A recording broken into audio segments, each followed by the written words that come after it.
Bonsoir à tous. À la une de ce journal, le Cameroun sera prêt le jour J pour l'organisation de la Coupe d'Afrique des Nations, édition 2019. Paul Biya répond ainsi au président de la CAF. Le chef de l'État camerounais martèle son engagement à réussir ce pari en 2019, une détermination qui laisse entrevoir un enjeu politique d'une CAN prévue un an après une année électorale reléguée aux oubliettes.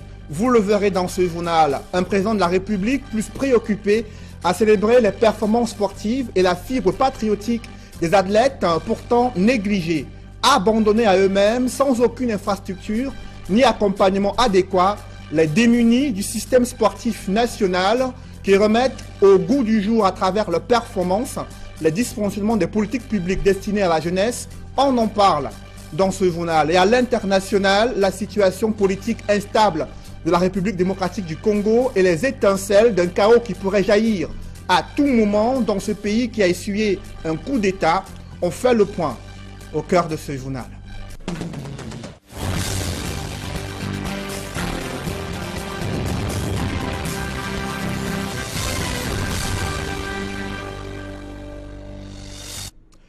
Merci de suivre cette édition complète de l'information sur Equinox Télévision. Ils étaient à l'honneur au palais présidentiel, les lions, les athlètes indomptables des Jeux de la francophonie venus présenter au couple présidentiel les différentes médailles engrangées durant les compétitions internationales qu'ils ont pu bien sûr participer, et le président de la République qui a célébré cette performance et les fibres patriotiques des athlètes camerounais, les appelant à lui donner leur force pour qu'ils puissent eux aussi inspirer les Camerounais afin d'être une nation plus prospère. Compte rendu, Guy Zogo.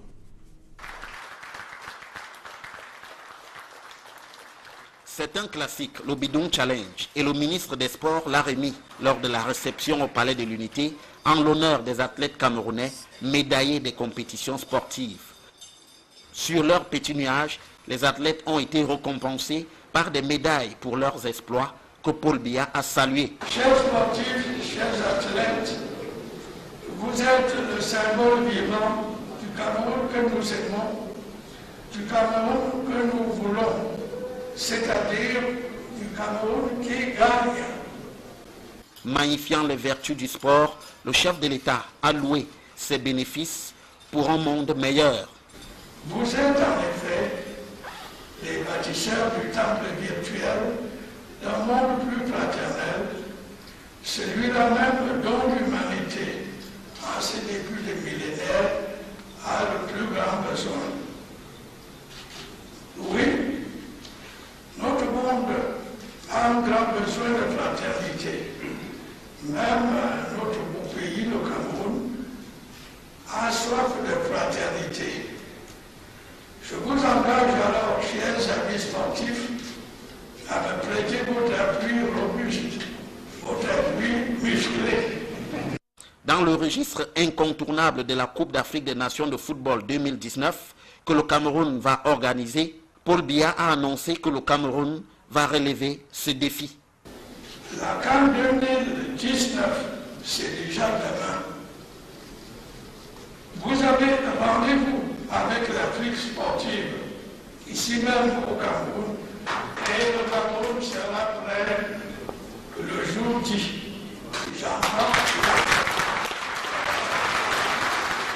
En retour, les sportifs récompensés ont manifesté leur gratitude pour l'intérêt qui leur est porté. Ces messages ont contribué à renforcer notre engagement, à fortifier notre sens du patriotisme, à mettre en évidence notre fighting spirit, une force reconnue aux sportifs camerounais.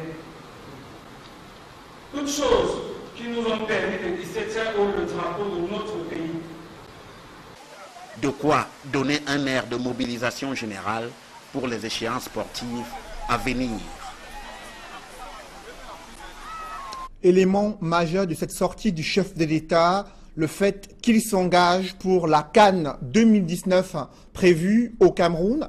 Duval Fangwa, bonsoir. Bonsoir Cédric Moufélé. Vous êtes du service politique d'Equinox Télévision. Avant de décrypter cette sortie du chef de l'État, je propose aux téléspectateurs de réécouter le président de la République qui affirme que le Cameroun sera prêt le jour dit pour organiser la CAN 2019. Paul Biya répond ainsi au président de la CAF. Je vous propose d'écouter le chef de l'État. L'aventure sportive se profile à l'horizon. D'autres conquêtes sportives vous attendent. La CAN 2019, c'est déjà demain. Vous avez rendez-vous avec l'Afrique sportive, ici même au Cameroun, et le Cameroun sera prêt.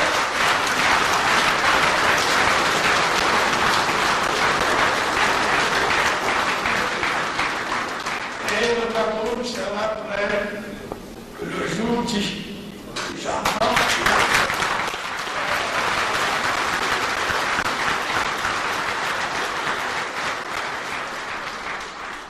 Le Cameroun sera prêt le jour dit pour l'organisation de la CAN 2019, selon le chef de l'État du Cameroun qui martèle son engagement à réussir ce pari. Duval Fongwa, comment faut-il comprendre cette sortie du président de la République? Eh bien, deux éléments pour comprendre cette déclaration du président de la République au Palais de l'Unité cet après-midi. D'abord, le contexte et ensuite le prétexte.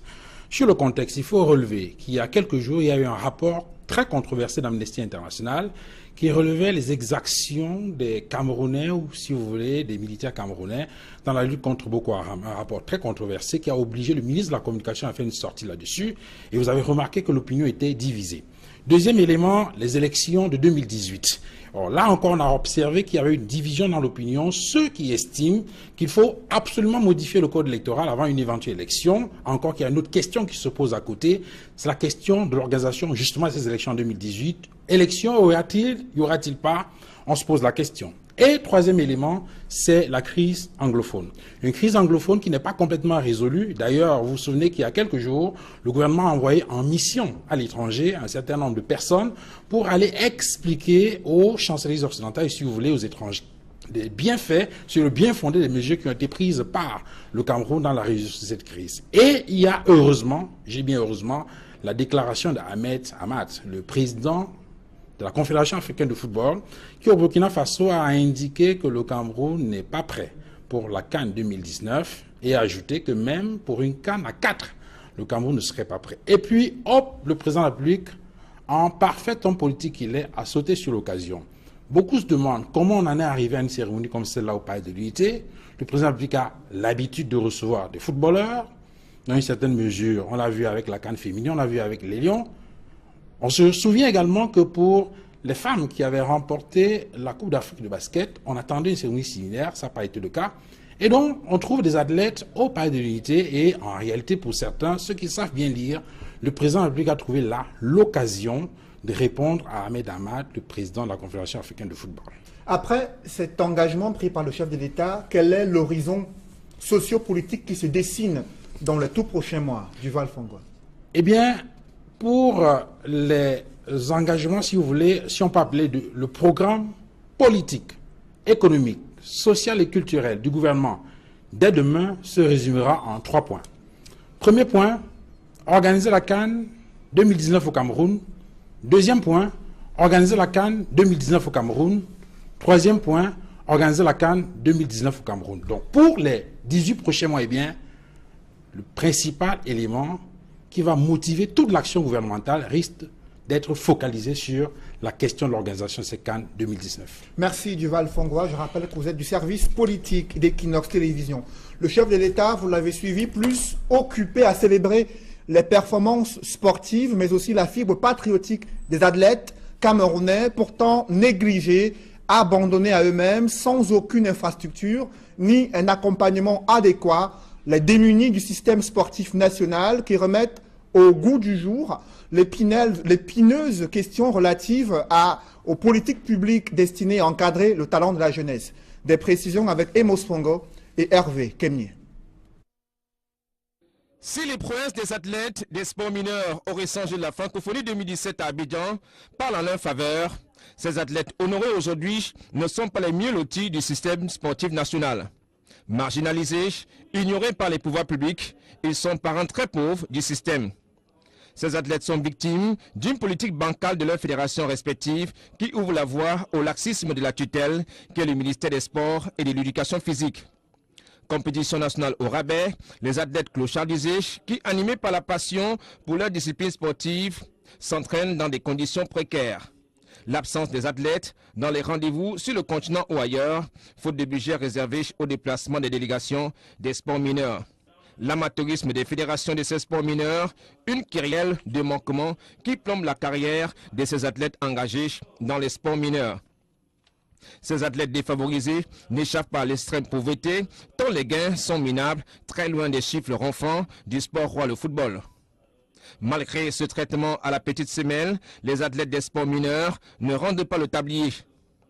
La lutteuse Emilienne Tchako et Sombe, les athlètes Orion Dogmon, Joël Sandrine Boumi, Marie-Gisèle Elémé Assé, Aimé Atchouk, le médaillé au javelot handisport, tête de gondole des lauréats d'Abidjan 2017, peuvent-ils faire sortir de l'anonymat les sports mineurs, mieux valorisés et rémunérés, à la hauteur de leur performance? Seul l'avenir nous le dira.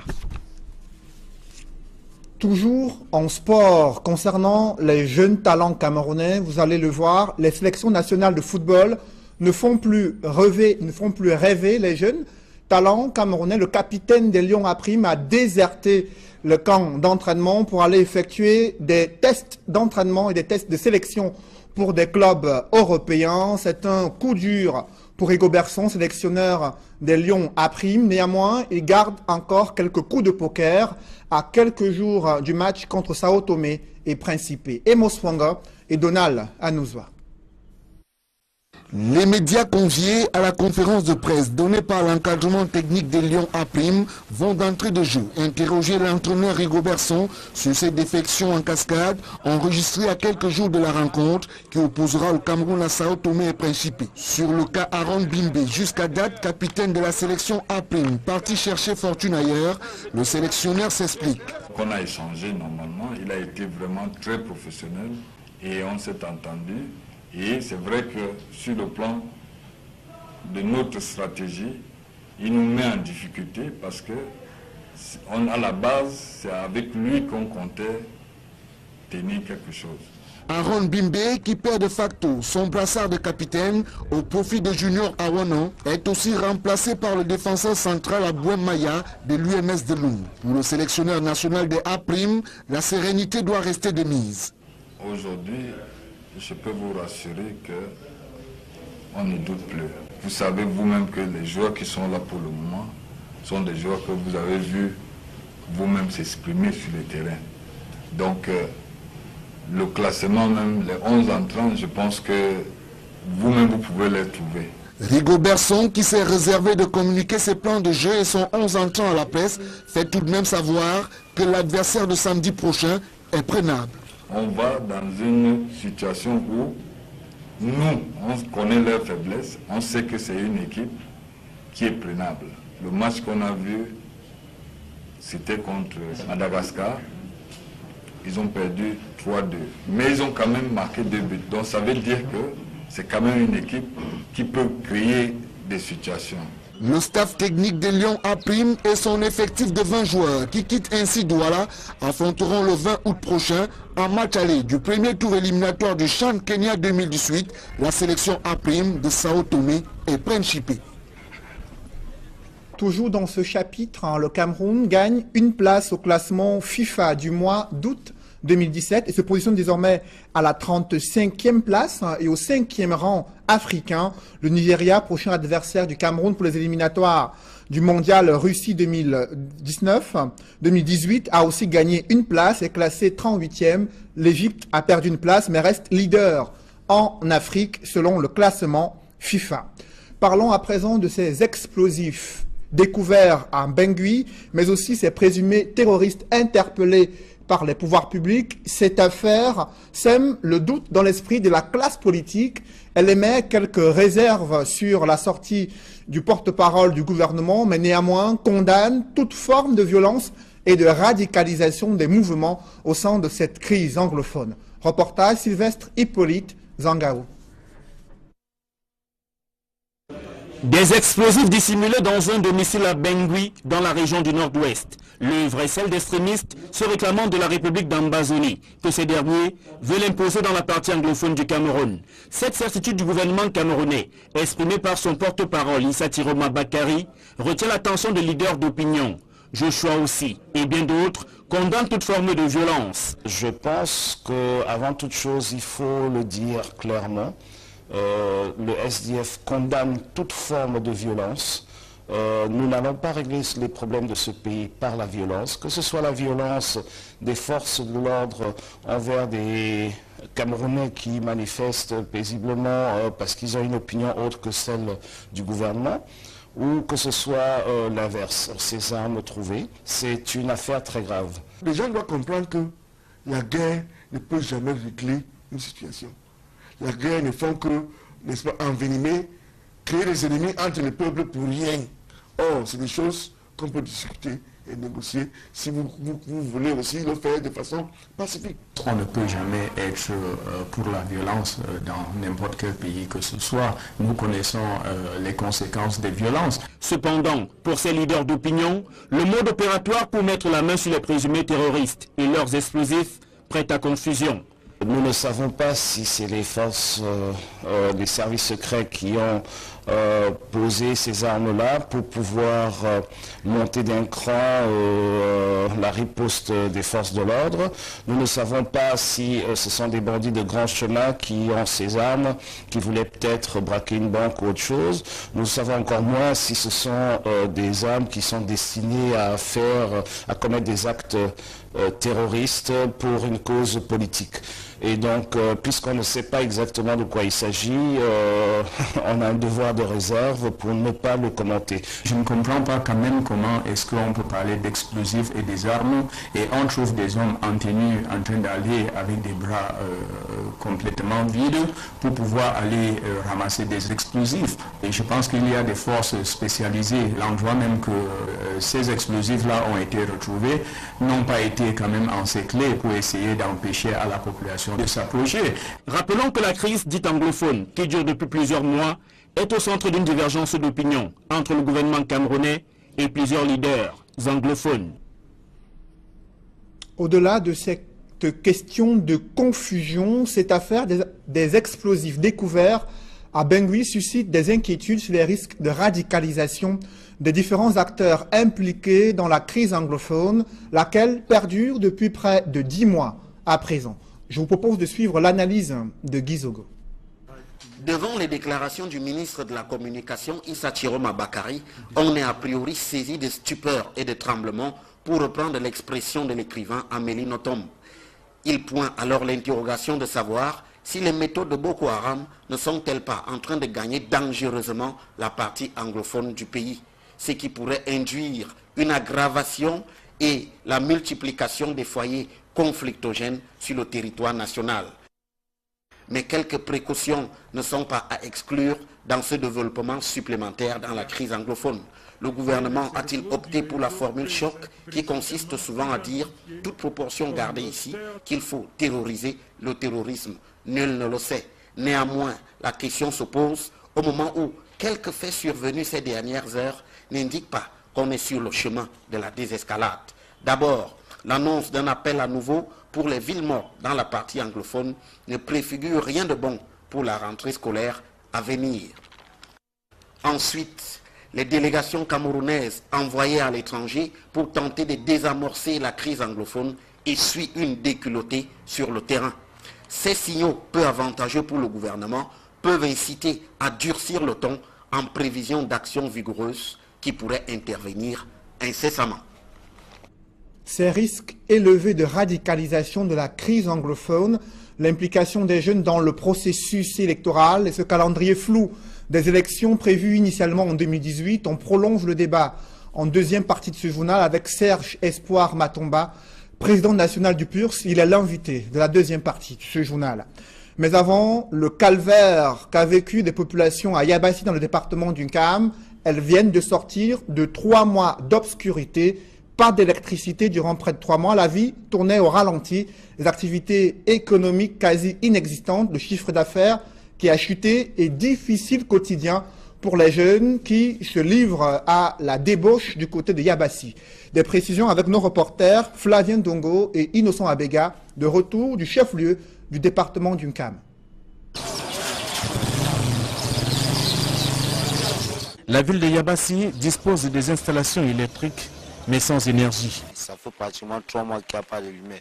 Nous sommes là, les appareils se regardent dans les maisons, on ne comprend pas, on ne sait pas de là où nous vivons. Vous voyez, nous sommes là, on a fait la marche l'autre dernier mois, vous avez vu. C'est encore le Cameroun, ça. Ayez vraiment pitié de nous. Ayez pitié d'un Cameroun. Le chef-lieu du département d'Unkam, Sévry du Précieux Sésame, depuis des mois, a plongé les habitants sous le régime de la pauvreté. Vous-même regardez, vraiment, ayez pitié de nous. Ayez vraiment pitié de nous. Nous souffrons. Les congélateurs, la lumière, ça se gâte. Nous n'avons pas d'énergie. Vraiment, même si nous avons fait partie, regardez, c'est un congélateur, tout est pourri. Un capital comme ça, je n'en ai pas. Demain, mes enfants iront voler. Avec quoi iront ils à l'école? Les commerçants qui ont vu leur chiffre d'affaires baisser ruminent la colère. Chez nous, quand il n'y a pas la lumière, il n'y a ni de pétrole, ni l'eau, ni de carburant, ni rien. Un souverain, on vit dans l'enfer chez nous à Yabassi. Dans les ventes à emporter, des lampes rechargeables à l'aide de l'énergie solaire font le bonheur de ces derniers dès la nuit tombée. Chez les plus nantis, ils sont obligés de faire recours aux groupes électrogènes malgré les risques que cela comporte. On a nos petits groupes pour avoir un peu de lumière dans la soirée, on allume. Groupe électrogène, mais ça ne fonctionne pas parce que la station même qui nous livre le carburant fonctionne à travers l'énergie. Les activités sont au ralenti. Le centre commercial dégage une image de ville morte. Dans les services publics, l'ambiance est morose. Les autorités administratives redoutent une énième manifestation de la population à l'image de celle de lundi dernier suite à la coupure prolongée de l'énergie électrique à Yabassi. Néo s'est donc battu pour réagir, mais la réaction n'a pas été immédiate. Et vous voyez donc en cette période de vacances où les familles reçoivent les enfants, la jeunesse, les jeunesses a donc manifesté, je peux dire, le ras-le-bol. Dans cette ville, l'absence de l'énergie électrique a transformé la localité en un désert, c'est-à-dire sans eau potable, exposant les uns les autres aux maladies hydriques. Nous souffrons sérieusement. Une fois moi j'ai des problèmes des amis, je ne bois pas n'importe quelle eau. Quoique traversé par l'un des plus grands cours d'eau de la région, Yabassi, l'un des greniers agricoles du département d'Unkam et manifestement de la région et ses environs, est malade de son sous-développement. Dans le reste de l'actualité, la prolifération des églises dites de réveil, la fermeture tardive des débits de boissons sont dans le collimateur du gouverneur du centre. Paul Nasseri Beya était en visite dans le 6e arrondissement de la capitale. Il a tiré à boulet rouge sur les autorités traditionnelles impliquées dans les litiges fonciers et les terres bradées dans le 6e arrondissement de Yaoundé. Reportage Joël Essengue et Marcelin Gansop. À l'époque, comme étudiant, c'est en père de famille que Nasseri Paul Beya s'est adressé aux populations de Yaoundé 6, convaincu que l'on peut encore freiner l'expansion de certains maux et fléaux qui ternissent l'image de cet arrondissement.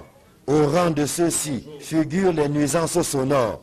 Elles sont le fait des débits de boissons et des églises dites de réveil qui piétinent impunément la réglementation en vigueur. C'est-à-dire que vous louez même votre maison à quelqu'un, vous voyagez, vous rentrez, vous trouvez que c'est déjà une église, avec même le baffle dehors.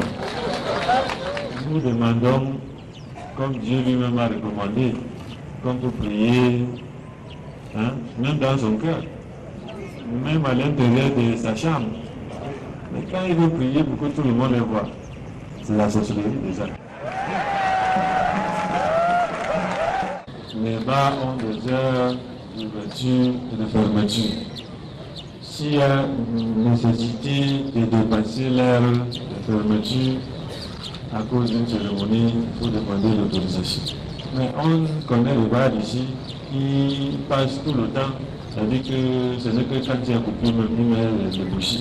Il continue. Nous avons demandé aux autorités administratives de fermer ces bars.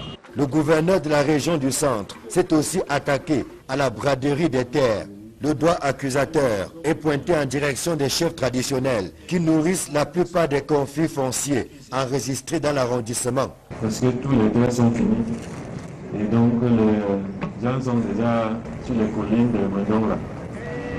Ils sont en train d'acheter et les 50 hectares et les 200 hectares. Et maintenant, les enfants vont construire. Ils vont trouver ces terrains encore. Donc vous poussez les enfants à voler.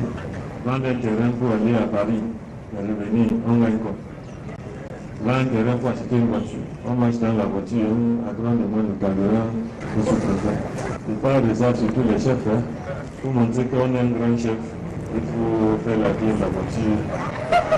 Hein? À ses pères, c'est-à-dire tu fais les clés de la voiture comme ça. Donc, les chefs sont des gardiens des terres, pas des vendeurs.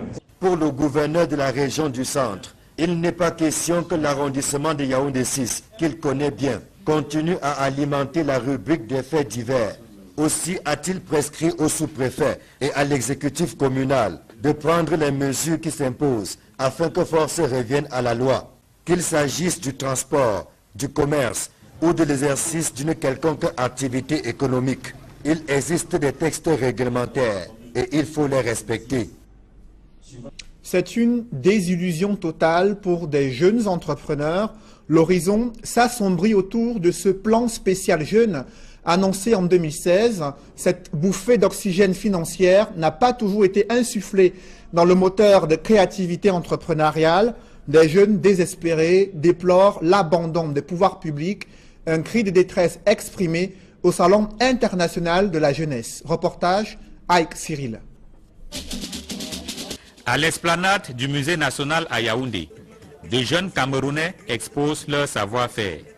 Aujourd'hui, nous présentons le charbon écologique, nous présentons des fertilisants liquides, des fertilisants solides, nous présentons les biodigesteurs. Le charbon écologique est un charbon issu de la transformation des résidus. On collecte ce type de résidus et on les transforme sans apport en produits chimiques. L'avantage donc de ce charbon écologique comparativement au charbon conventionnel est que ce charbon brûle 10 fois plus que le charbon conventionnel pour un temps de cuisson non-stop de 3h30 minutes. Plus concrètement, si la maman au village utilise ce charbon pour faire peut-être le poisson braisé et autres, la couche noirâtre qu'on retrouve souvent sur le poisson braisé que l'on fait à l'aide du charbon conventionnel, on ne va plus retrouver cette couche parce que la quantité de carbone émis est très faible par rapport à celui du charbon conventionnel. L'exposition rentre dans le cadre de la 3e édition du Salon international de la jeunesse. Selon le ministre de la Jeunesse et de l'Éducation civique, l'événement se veut un espace d'échange et d'implémentation du plan triennal spécial jeune. Le Salon international de la jeunesse apparaît comme une vitrine visant à créer un cadre de rencontre, d'information, d'échange et de partenariat sur les opportunités gouvernementales et non gouvernementales en faveur de ceux-ci. L'inscription massive des jeunes à l'Observatoire national de la jeunesse afin que ces derniers puissent bénéficier du plan triennal spécial jeune qui va bientôt entrer dans sa vitesse de croisière. Des jeunes bourrés de talent, mais des jeunes encore abandonnés à eux-mêmes. Contrairement au discours, la réalité sur le terrain est tout autre. La jeunesse camerounaise attend un meilleur accompagnement des pouvoirs publics. Il faut un réel appui financier, matériel et même technique pour organiser. Nous pouvons avoir des initiatives, mais nous n'avons pas la science nécessaire et les finances nécessaires pour pouvoir les mettre en œuvre. Donc nous implorons que le gouvernement mette la main.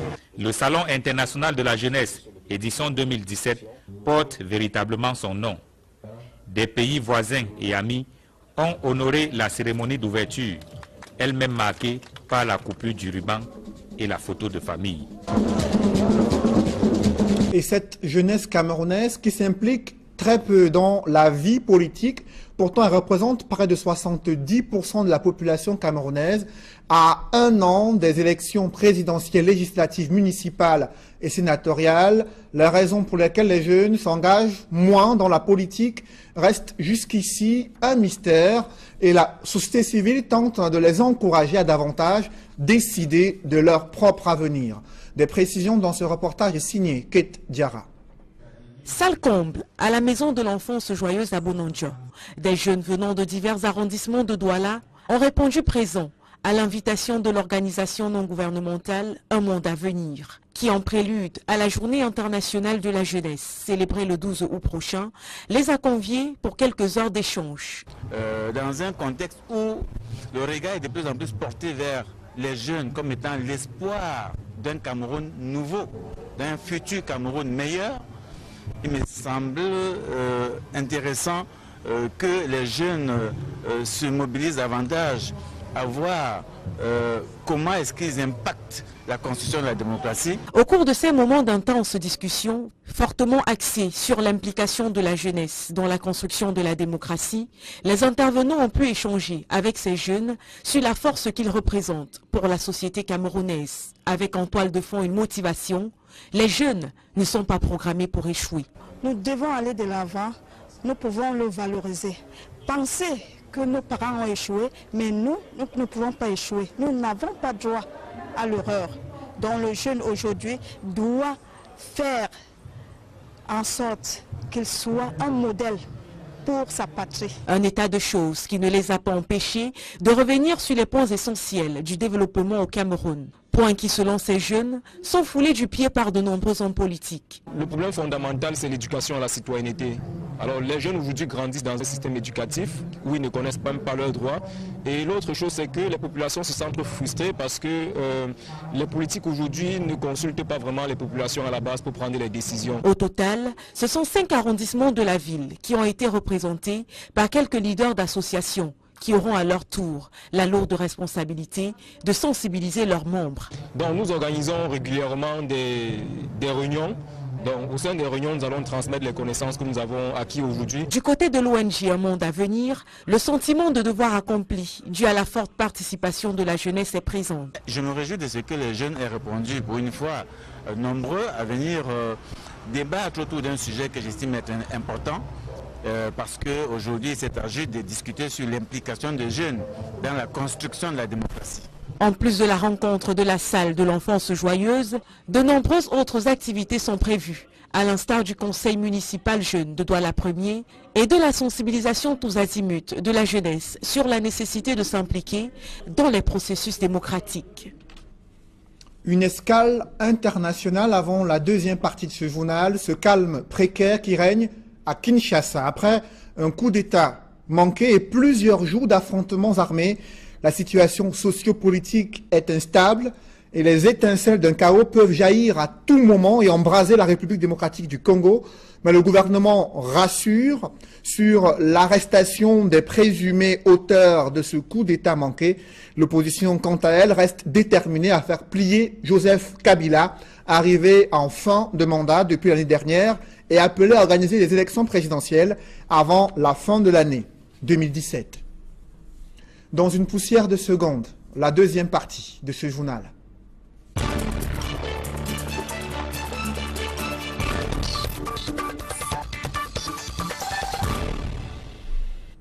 Je reçois sur ce plateau Serge Espoir Matomba. Bonsoir. Bonsoir. Vous êtes le président national du parti politique Le PURS. Le premier secrétaire. Le premier secrétaire, merci pour la précision. Alors, le chef de l'État, vous l'avez suivi tout à l'heure, il a pris l'engagement d'organiser cette Coupe d'Afrique des Nations édition 2019, de réussir le pari de l'organisation de cette compétition. Comment vous appréciez cette réponse du président de la République aux propos du président de la CAF? Pour ma part, je dirais que c'est une réponse qui donne des arguments à ceux-là qui, d'une façon ou d'une autre, veulent bien se moquer du Cameroun, de dire voilà, le chef de l'État lui-même, le chef d'État camerounais prend lui-même des engagements. Je ne sais...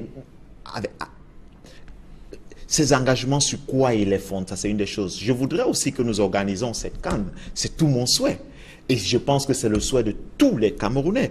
Sauf que, lorsque nous regardons aujourd'hui ce qui se passe au niveau national, nous nous posons bien des questions. Est-ce que les routes seront fabriquées en 3D et posées pour que la circulation soit fluide en ce moment-là? Est-ce que les hôpitaux seront fabriqués aussi en 3D? Est-ce que les stades même seront fabriqués en 3D? Non, nous voulons bien.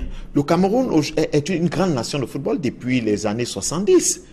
Ce n'est pas en 2017 que le Cameroun s'est lancé dans une compétition pour l'organisation de la CAN. Non, depuis 2014, nous savons que nous avons une CAN à organiser. Alors, il est triste de constater que tous les problèmes du Cameroun doivent se résoudre ou sont en train de se résoudre en plan d'urgence. Nous sommes toujours en train de courir, nous sommes toujours en train de boucher des trous parce qu'il nous manque une véritable vision et prévision dans cette nation. Le gouvernement estime que le temps qui reste encore environ 18 mois, le Cameroun peut organiser et a le temps nécessaire pour réaliser les infrastructures adéquates qui doivent abriter cette compétition.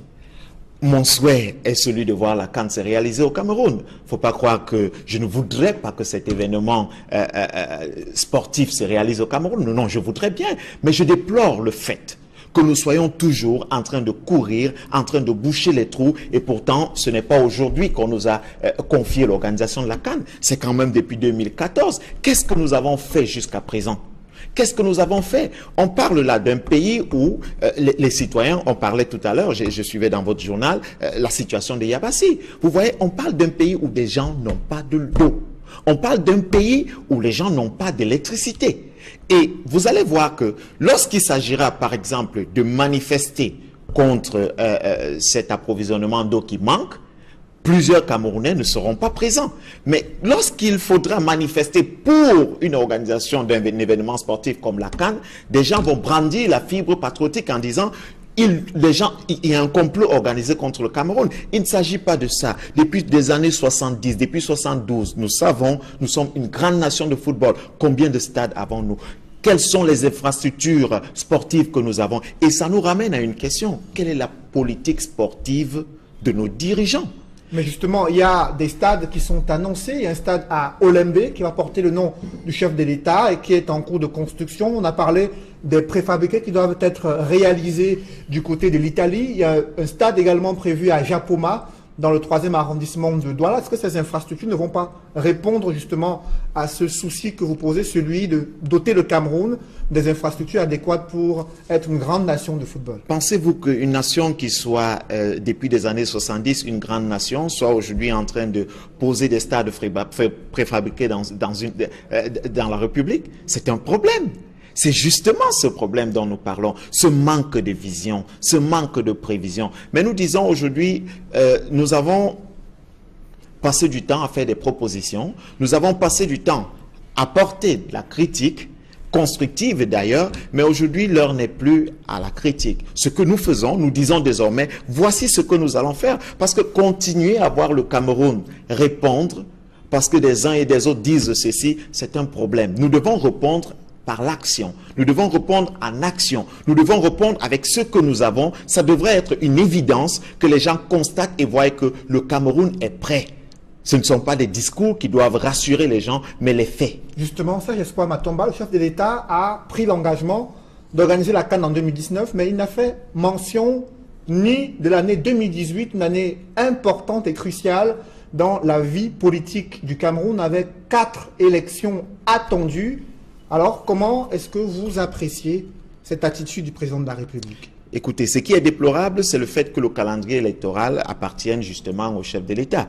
Mais tous les Camerounais savent qu'en 2018, nous avons 4 élections. Donc maintenant, la cérémonie qu'il a organisée en hommage des athlètes, en honneur, autant pour moi, des athlètes, c'est certainement dans ce cadre qu'il parle de la CAN. Donc je veux bien croire que le chef de l'État n'a pas oublié qu'on nous amorçons une année électorale qui commencera probablement à partir de janvier 2018. Je veux bien croire en cela. Est-ce que le Cameroun aura les moyens, avec cette crise sécuritaire à l'extrême nord, la crise anglophone, avec le FMI qui est désormais dans les caisses de l'État pour surveiller les finances, et cette CAN qui est annoncée, est-ce qu'on aura le moyen de tenir tous ces engagements, à la fois politiques, à la fois sur le plan social, le plan économique? Écoutez, si nous avons des moyens d'organiser une CAN, nous aurons des moyens d'organiser une élection. Parce que voyez-vous le nombre de milliards qui vont dans l'organisation de la CAN, il n'en faut pas trop pour organiser les élections. Donc, il faut dire qu'aujourd'hui, d'une façon ou d'une autre, l'année 2018, c'est une année déterminante pour la nation. C'est une année où le Cameroun doit s'inscrire dans un nouveau registre, et il est important que chaque Camerounais, comme nous le disons si bien, s'implique s'engagent, s'inscrivent sur une liste électorale parce que cette année, il y aura forcément élection et les élections seront déterminantes pour la survie du pays. Il y a justement un débat sur cette élection, ces élections très attendues en 2018. D'un côté, une frange des hommes politiques estiment que quel que soit le niveau d'inscription sur la liste électorale, tant que le code électoral reste tel qu'il est, le président de la République a toutes les garanties, s'il venait à être candidat, à être réélu pour un nouveau mandat, et d'autres qui estiment que la priorité, c'est d'abord s'inscrire sur la liste électorale. Quelle est votre position à ce sujet? Écoutez, toute chose a un calendrier, toute formation politique, toute organisation a un calendrier et un programme. Et nous savons très bien que les inscriptions commencent en janvier et s'achèvent le 31 août. C'est généralement comme ça. Et ça, ce sont les inscriptions chaque année. Alors, qu'est-ce qu'il faut faire de janvier au 31 août? Il y a une période où il faut évidemment poser ses revendications. Nous le faisons. Nous ne disons pas qu'avec le code électoral actuel, tout est clair, tout sera joué. Non, nous ne le disons pas, mais nous disons, nous voulons une véritable masse critique. Chaque Camerounais doit pouvoir s'inscrire, chaque Camerounais doit pouvoir voter, chaque Camerounais doit pouvoir surveiller sa voix. Il est clair que le régime actuel ne favorisera jamais un parti de l'opposition. Il est clair qu'ils ne vont pas harmoniser le code électoral de telle sorte qu'un parti de l'opposition vienne gagner. Mais nous devons nous préparer, nous organiser à le gagner dans son propre jeu. C'est ce que nous faisons d'ailleurs. Je ne dis pas que le débat sur la réforme du code électoral est un faux débat. Il est important, mais nous parlons d'un problème de timing. Il faut savoir à quel moment le faire et à quel moment ne pas le faire. Parce que d'une façon ou d'une autre, lorsque nous remettons cela sur la table aujourd'hui, vous savez ce que nous faisons? Nous disons aux Camerounais qui sont là, ne vous inscrivez pas, ne votez pas parce que les autres ont déjà les résultats.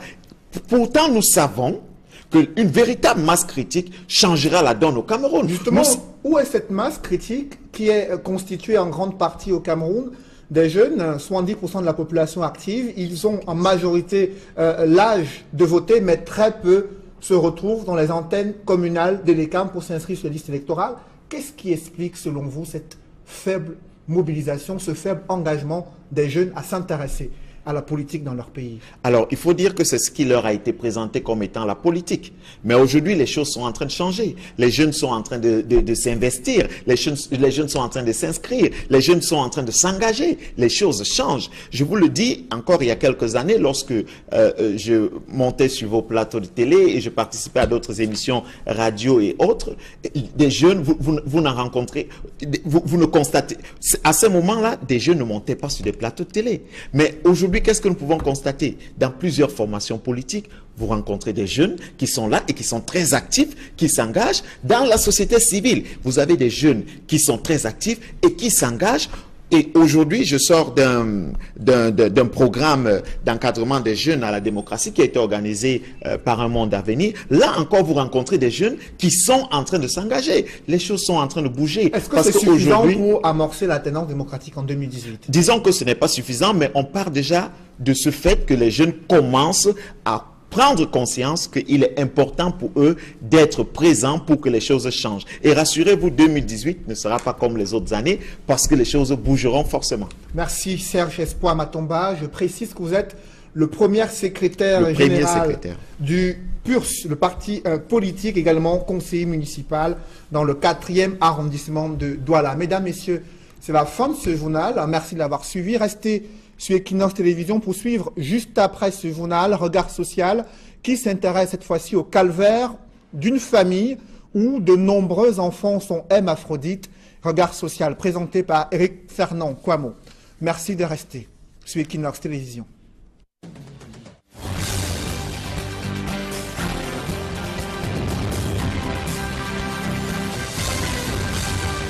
D'une politique bancale de leurs fédérations respectives qui ouvre la voie au laxisme de la tutelle qu'est le ministère des Sports et de l'Éducation physique. Compétition nationale au rabais, les athlètes clochardisés qui, animés par la passion pour leur discipline sportive, s'entraînent dans des conditions précaires. L'absence des athlètes dans les rendez-vous sur le continent ou ailleurs, faute de budget réservé au déplacement des délégations des sports mineurs. L'amateurisme des fédérations de ces sports mineurs, une kyrielle de manquements qui plombe la carrière de ces athlètes engagés dans les sports mineurs. Ces athlètes défavorisés n'échappent pas à l'extrême pauvreté, tant les gains sont minables, très loin des chiffres ronflants du sport roi, le football. Malgré ce traitement à la petite semelle, les athlètes des sports mineurs ne rendent pas le tablier.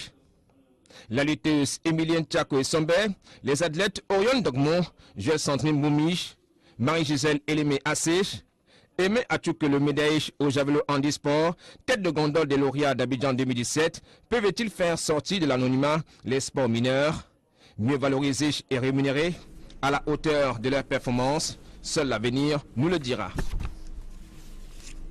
Toujours en sport, concernant les jeunes talents camerounais, vous allez le voir, les sélections nationales de football ne font plus rêver les jeunes talents camerounais. Le capitaine des Lions A-Prime a déserté le camp d'entraînement pour aller effectuer des tests d'entraînement et des tests de sélection pour des clubs européens. C'est un coup dur pour Rigobertson, sélectionneur des Lions A-Prime. Néanmoins, il garde encore quelques coups de poker à quelques jours du match contre Sao Tomé et Principe. Emos Wanga et Donald Anouzwa.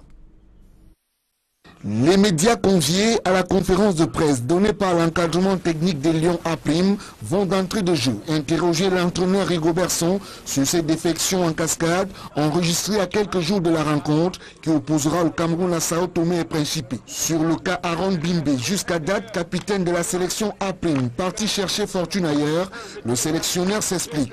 Qu'on a échangé normalement, il a été vraiment très professionnel et on s'est entendu. Et c'est vrai que sur le plan de notre stratégie, il nous met en difficulté parce que à la base, c'est avec lui qu'on comptait tenir quelque chose. Aaron Bimbe, qui perd de facto son brassard de capitaine au profit de Junior Awano, est aussi remplacé par le défenseur central Abouem Maya de l'UMS de Lund. Pour le sélectionneur national des A', la sérénité doit rester de mise. Aujourd'hui, je peux vous rassurer qu'on ne doute plus. Vous savez vous-même que les joueurs qui sont là pour le moment sont des joueurs que vous avez vus vous-même s'exprimer sur le terrain. Donc, le classement même, les 11 entrants, je pense que vous-même vous pouvez les trouver. Rigobertson, qui s'est réservé de communiquer ses plans de jeu et son 11 entrants à la presse, fait tout de même savoir que l'adversaire de samedi prochain est prenable. On va dans une situation où nous... Controversé qui a obligé le ministre de la Communication à faire une sortie là-dessus. Et vous avez remarqué que l'opinion était divisée. Deuxième élément, les élections de 2018. Alors là encore, on a observé qu'il y avait une division dans l'opinion. Ceux qui estiment qu'il faut absolument modifier le code électoral avant une éventuelle élection. Encore qu'il y a une autre question qui se pose à côté. C'est la question de l'organisation justement de ces élections en 2018. Élections, y aura-t-il pas? On se pose la question. Et troisième élément, c'est la crise anglophone. Une crise anglophone qui n'est pas complètement résolue. D'ailleurs, vous vous souvenez qu'il y a quelques jours, le gouvernement a envoyé en mission à l'étranger un certain nombre de personnes pour aller expliquer aux chancelleries occidentales, et si vous voulez, aux étrangers, des bienfaits sur le bien fondé des mesures qui ont été prises par le Cameroun dans la résolution de cette crise. Et il y a heureusement, j'ai bien heureusement, la déclaration d'Ahmed Hamad, le président de la Confédération africaine de football, qui au Burkina Faso a indiqué que le Cameroun n'est pas prêt pour la CAN 2019 et a ajouté que même pour une CAN à 4, le Cameroun ne serait pas prêt. Et puis, hop, le président de la République, en parfait homme politique qu'il est, a sauté sur l'occasion. Beaucoup se demandent comment on en est arrivé à une cérémonie comme celle-là au Palais de l'Unité. Le président de la République a l'habitude de recevoir des footballeurs, dans une certaine mesure. On l'a vu avec la CAN féminine, on l'a vu avec les Lions. On se souvient également que pour les femmes qui avaient remporté la Coupe d'Afrique de basket, on attendait une cérémonie similaire, ça n'a pas été le cas. Et donc, on trouve des athlètes au Palais de l'Unité et en réalité, pour certains, ceux qui savent bien lire, le président de la République a trouvé là l'occasion de répondre à Ahmed Hamad, le président de la Confédération africaine de football. Après cet engagement pris par le chef de l'État, quel est l'horizon sociopolitique qui se dessine dans les tout prochains mois du Val-Fongwa? Eh bien, pour les engagements, si vous voulez, si on peut appeler le programme politique, économique, social et culturel du gouvernement, dès demain, se résumera en 3 points. Premier point, organiser la CAN 2019 au Cameroun. Deuxième point, organiser la CAN 2019 au Cameroun. Troisième point, organiser la CAN 2019 au Cameroun. Donc pour les 18 prochains mois, eh bien, le principal élément qui va motiver toute l'action gouvernementale risque d'être focalisé sur la question de l'organisation de cette CAN 2019. Merci Duval Fongwa. Je rappelle que vous êtes du service politique d'Equinox Télévision. Le chef de l'État, vous l'avez suivi, plus occupé à célébrer les performances sportives, mais aussi la fibre patriotique des athlètes camerounais, pourtant négligés, abandonnés à eux-mêmes, sans aucune infrastructure, ni un accompagnement adéquat, les démunis du système sportif national qui remettent au goût du jour l'épineuses question relative aux politiques publiques destinées à encadrer le talent de la jeunesse. Des précisions avec Emos Fongo et Hervé Kemnier. Si les prouesses des athlètes des sports mineurs auraient changé la francophonie 2017 à Abidjan parlent en leur faveur, ces athlètes honorés aujourd'hui ne sont pas les mieux lotis du système sportif national. Marginalisés, ignorés par les pouvoirs publics, ils sont parents très pauvres du système. Ces athlètes sont victimes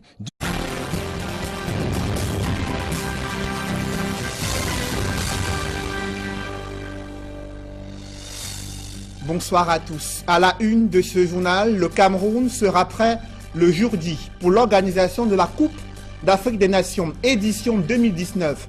Paul Biya répond ainsi au président de la CAF. Le chef de l'État camerounais martèle son engagement à réussir ce pari en 2019, une détermination qui laisse entrevoir un enjeu politique d'une CAN prévue un an après une année électorale reléguée aux oubliettes. Vous le verrez dans ce journal, un président de la République plus préoccupé à célébrer les performances sportives et la fibre patriotique des athlètes pourtant négligés, abandonnés à eux-mêmes, sans aucune infrastructure ni accompagnement adéquat, les démunis du système sportif national qui remettent au goût du jour à travers leurs performances les dysfonctionnements des politiques publiques destinées à la jeunesse. On en parle dans ce journal. Et à l'international, la situation politique instable de la République démocratique du Congo et les étincelles d'un chaos qui pourrait jaillir à tout moment dans ce pays qui a essuyé un coup d'État. On fait le point au cœur de ce journal.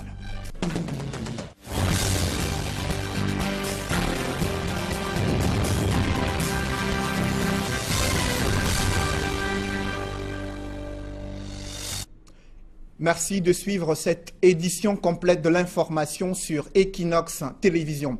Ils étaient à l'honneur au palais présidentiel, les lions, les athlètes indomptables des Jeux de la francophonie venus présenter au couple présidentiel les différentes médailles engrangées durant les compétitions internationales qu'ils ont pu bien sûr participer, et le président de la République qui a célébré cette performance et les fibres patriotiques des athlètes camerounais, les appelant à lui donner leur force pour qu'ils puissent eux aussi inspirer les Camerounais afin d'être une nation plus prospère.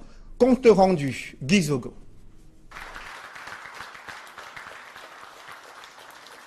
C'est un classique, le Bidon Challenge, et le ministre des Sports l'a remis lors de la réception au Palais de l'Unité en l'honneur des athlètes camerounais médaillés des compétitions sportives.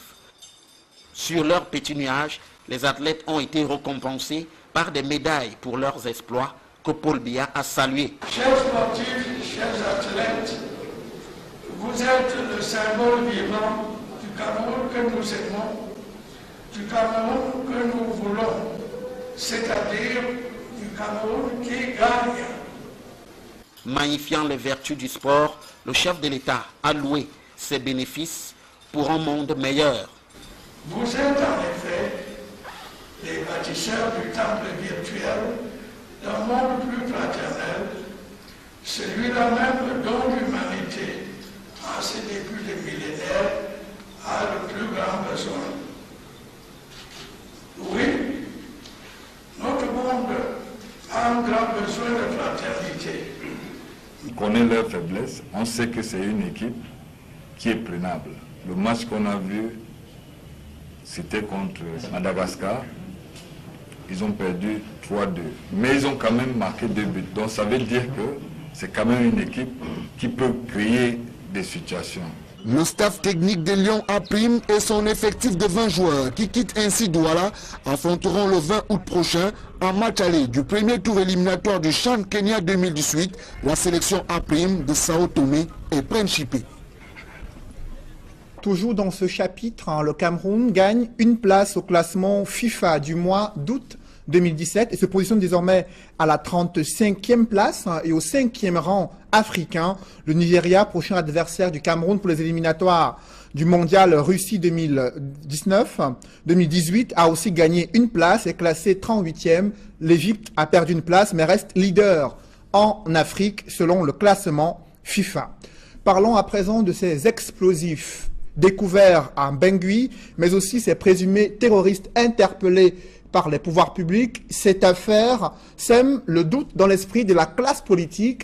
Elle émet quelques réserves sur la sortie du porte-parole du gouvernement, mais néanmoins condamne toute forme de violence et de radicalisation des mouvements au sein de cette crise anglophone. Reportage Sylvestre Hippolyte Zangao.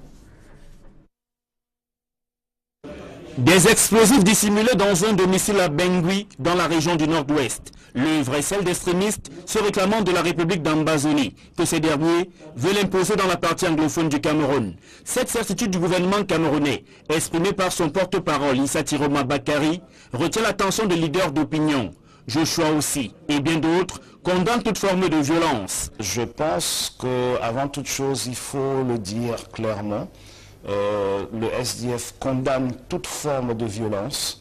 Nous n'allons pas régler les problèmes de ce pays par la violence, que ce soit la violence des forces de l'ordre envers des Camerounais qui manifestent paisiblement parce qu'ils ont une opinion autre que celle du gouvernement, ou que ce soit l'inverse, ces armes trouvées. C'est une affaire très grave. Les gens doivent comprendre que la guerre ne peut jamais régler une situation.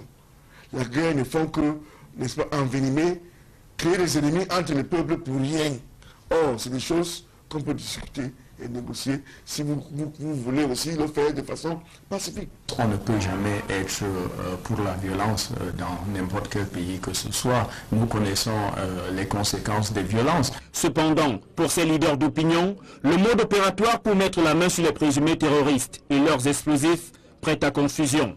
Nous ne savons pas si c'est les forces, les services secrets qui ont posé ces armes-là pour pouvoir monter d'un cran la riposte des forces de l'ordre. Nous ne savons pas si ce sont des bandits de grand chemin qui ont ces armes, qui voulaient peut-être braquer une banque ou autre chose. Nous savons encore moins si ce sont des armes qui sont... Même notre beau pays, le Cameroun, a soif de fraternité. Je vous engage alors, chers amis sportifs, à me prêter votre appui robuste, votre appui musclé. Dans le registre incontournable de la Coupe d'Afrique des Nations de football 2019 que le Cameroun va organiser, Paul Biya a annoncé que le Cameroun va relever ce défi. La CAN 2019, c'est déjà demain. Vous avez un rendez-vous avec l'Afrique sportive, ici même au Cameroun, et le Cameroun sera prêt le jour dit.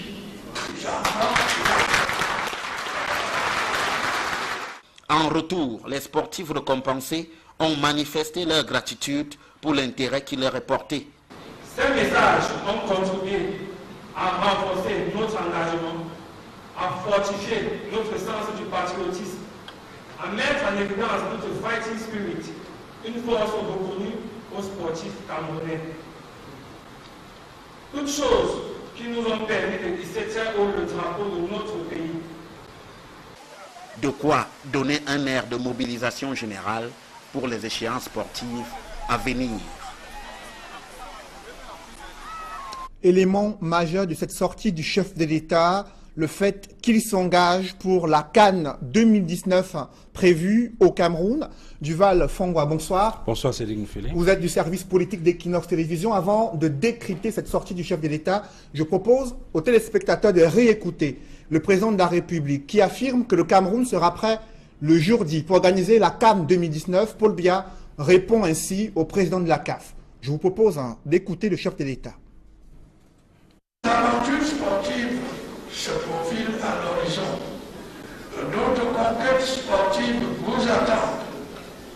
La CAN 2019, c'est déjà demain. Vous avez rendez-vous avec l'Afrique sportive, ici même au Cameroun, et le Cameroun sera prêt.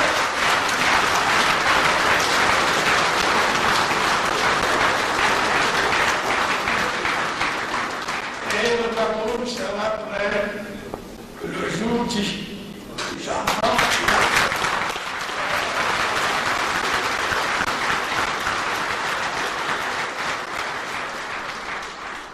Le Cameroun sera prêt le jour dit pour l'organisation de la CAN 2019, selon le chef de l'État du Cameroun qui martèle son engagement à réussir ce pari. Duval Fongwa, comment faut-il comprendre cette sortie du président de la République? Eh bien, deux éléments pour comprendre cette déclaration du président de la République au Palais de l'Unité cet après-midi. D'abord, le contexte et ensuite le prétexte. Sur le contexte, il faut relever qu'il y a quelques jours, il y a eu un rapport très controversé d'Amnesty International qui relevait les exactions des Camerounais, ou si vous voulez, des militaires camerounais dans la lutte contre Boko Haram. Un rapport très